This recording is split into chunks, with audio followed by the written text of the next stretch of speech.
L'invité business avec Banque Populaire Grand Ouest et sa banque d'affaires de proximité autochtone.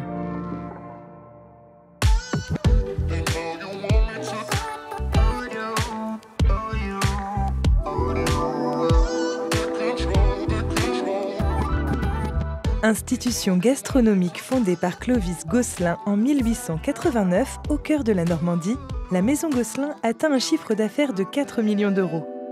Avec une équipe de 19 salariés et une famille dévouée, l'épicerie fine se prépare désormais à accueillir la 5e génération à la tête de l'entreprise.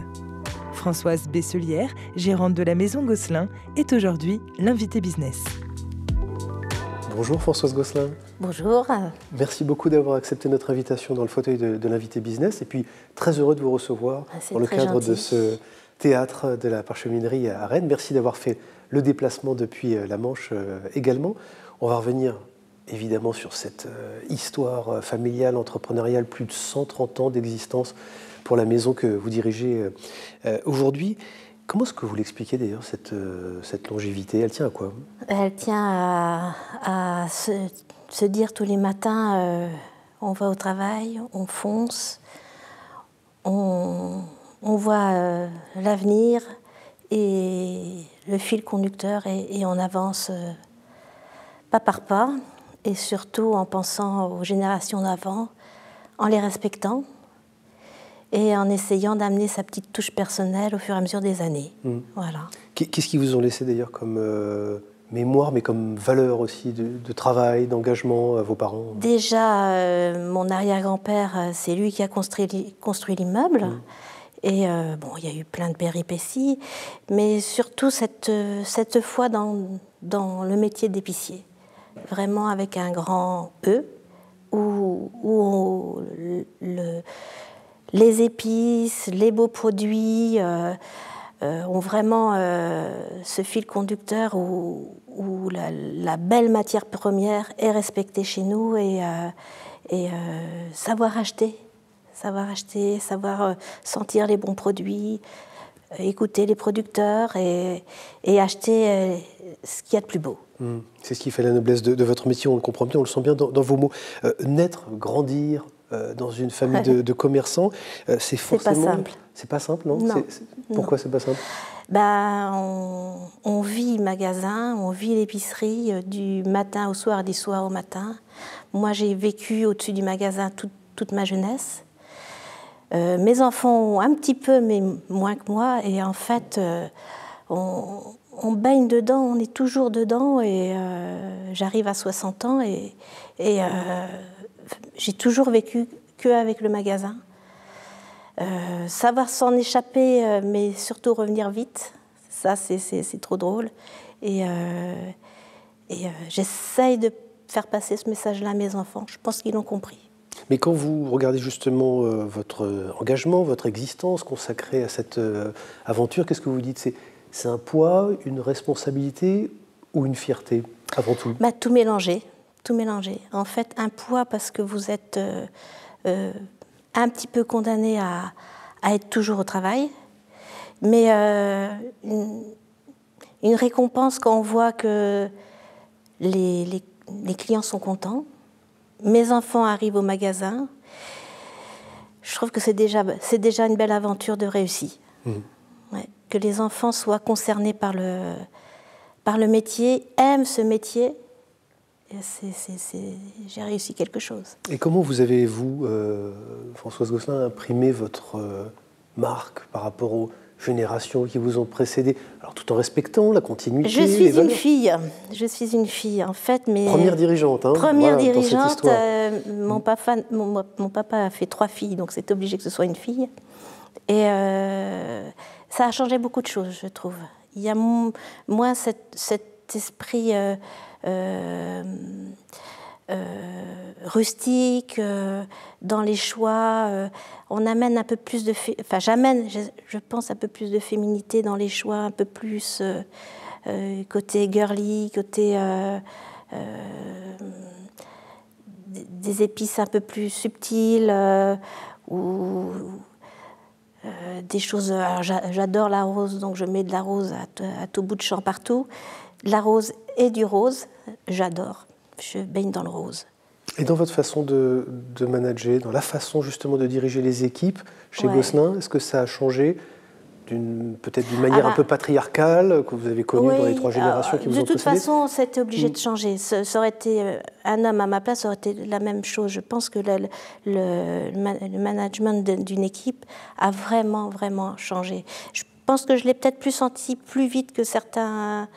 Je suis très dans l'empathie avec les employés. Parce que vous avez senti que cette génération attendait davantage ce type de comportement, ce type de manager? Je pense que c'est arrivé au moment des 35 heures, où là, on a senti que les jeunes femmes étaient heureuses de pouvoir se dire « j'ai une demi-journée de plus dans la semaine pour moi ou pour mes enfants, ou plein de choses ». Et dès que c'est arrivé, moi j'ai dit on ne retournera jamais en arrière. Et c'est un bien pour l'entreprise, en fait. Après, c'est de grosses contraintes pour les dirigeants, mais pour moi, ça a été vraiment quelque chose où on a fait entrer un peu la famille des employés dans l'entreprise, du fait qu'elles ont un peu plus de temps, elles peuvent plus s'occuper de leurs enfants ou d'elles-mêmes, et ça transparaît dans le magasin parce qu'il y a... Après, on leur demande si la demi-journée s'est bien passée, ce qu'elles ont ressenti, si elles se sentent mieux. Et elles disent toujours, cette demi-journée-là, elle est importante pour le repos. Quand on est employé dans votre maison, on y reste longtemps, on y reste toute sa vie, on fait carrière on fait carrière. En fait, j'ai énormément de jeunes filles, qui ont vieilli avec moi aussi, et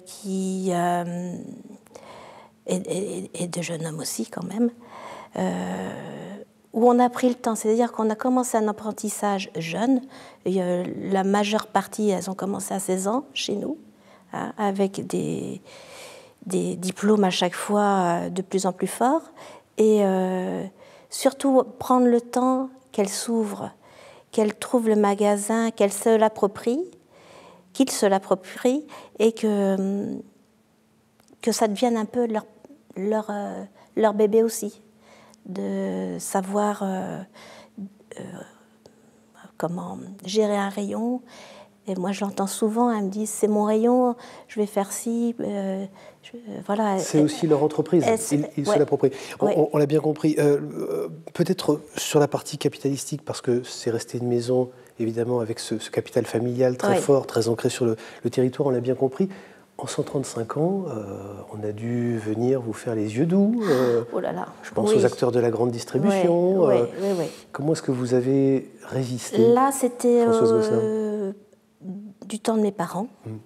Et il y a énormément de grands groupes qui sont venus nous voir en disant « mais restez pas dans le centre-ville, allez sur l'extérieur, de toute façon, vous en aurez un qui viendra, gna gna gna et tout ». Et mon père m'a dit « écoutez, moi, je connais le métier d'épicier, distributeur, je ne connais pas, ça ne m'intéresse pas. » Et il a osé dire « non, je ne serai pas distributeur ».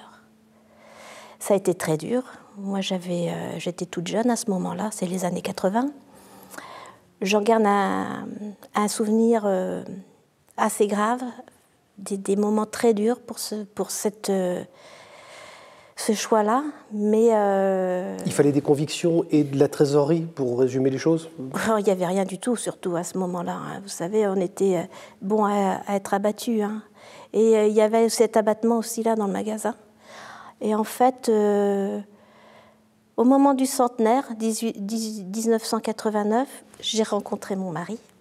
Et à ce moment-là, on s'est envolés, on a dit, bon allez, on y va tous les deux. Et on a poussé le magasin pour évoluer dans le bon sens. Et mon mari a amené à une façon de voir, m'a épaulée, et on a fait des choix ensemble, tout doucement. Et on a monté tout doucement le magasin, déjà échappé à la défaite. Hein. Mais comment est-ce qu'on fait, Françoise Gosselin, concrètement pour résister par rapport à la compétition, la concurrence en tout cas, de ces grandes surfaces? Quel positionnement? Ultra qualité, parce que... De toute façon, on n'a jamais réussi à faire de la mauvaise qualité. On ne sait pas le faire.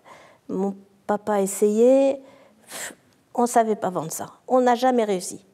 Donc on s'est vraiment focalisé sur la belle épicerie, Et je dirais, depuis les années 90, on sent aussi une montée en gamme aussi de fournisseurs qui arrivent, de jeunes fournisseurs, et de plus en plus vite et rapidement, qui nous proposent des choses.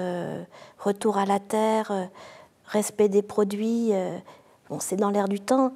Proximité, localisation.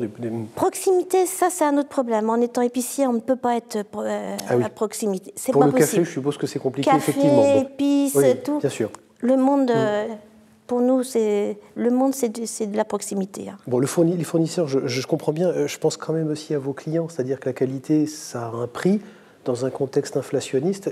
Notamment, comment est-ce que vous faites pour adresser vos clients? On regarde bien à faire un prix correct. Après, tout augmente. Hein. Là, tout augmente. Mais c'est une équation qui n'est pas trop complexe, ça, d'arriver à faire de la qualité et du prix et de la fourniture responsable, en tout cas du sourcing responsable. Il y en a qui sont beaucoup plus doués que nous pour tromper le client un peu sur ça. Moi, je ne sais pas le faire. Donc, on a un fournisseur, un prix. On fait notre marge d'équilibre pour le magasin et le prix est fait. Point. Après, c'est au client de sentir, et je pense qu'il le ressent, voilà, il y a un prix.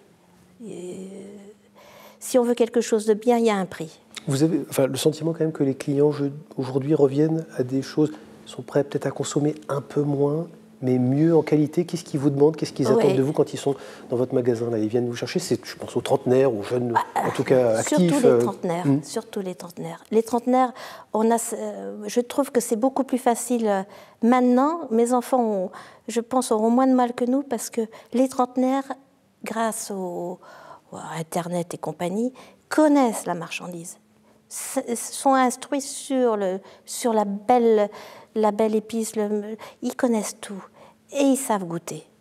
Et ça, moi je dirais que c'est plus simple maintenant qu'il y a 30 ans. Vous parlez de vos enfants, Françoise Gosselin, justement. Alors peut-être la suite en quelques mots, mais rapidement pour terminer, ça veut dire quoi? Ils vont prendre la suite? Vous êtes en train de les former? Il y a votre fils, votre belle-fille, il y a toute la génération qui arrive là. J'ai un fils et ma fille mon deuxième fils ne viendra pas, mais ma fille et un de mes fils reprennent l'affaire et mon fils est marié à ma belle-fille aussi dans le magasin. Et en fait, eux sont trentenaires et ça fait 10 ans qu'ils sont avec nous. Donc déjà, il y a eu un bel apprentissage de base.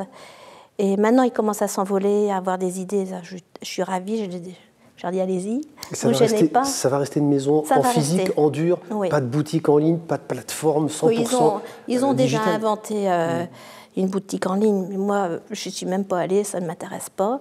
Mais ça y est, ça marche, ça fonctionne. Ils ont mis ça au moment du Covid, juste avant le Covid, en route. Et voilà, ça fait son petit train-train, c'est eux qui s'en occupent. Les photos, tout ça, ils font. Moi, ça ne me... Et on peut supposer que vos clients continueront évidemment à prendre le plaisir de venir directement dans votre c'est obligatoire. Dans votre Après, on a boutique. inventé un petit truc, moi j'appelle ça la vente VIP. En fait, on a des petits messages quand on est sur le site, et ma belle-fille s'occupe de ces ventes-là. C'est-à-dire que les gens ont besoin de quelque chose, ils habitent très loin, faire des photos, qu'est-ce que vous voulez, ça, voilà. Des compos, des machins. Là, on fait de la vente VIP. Ça, j'aime mieux ça. Une vente très, très accompagnée. Oui. Merci beaucoup, en tout cas, Françoise Gosselin. Merci d'avoir accepté notre invitation dans le fauteuil de l'invité business. Merci. Merci.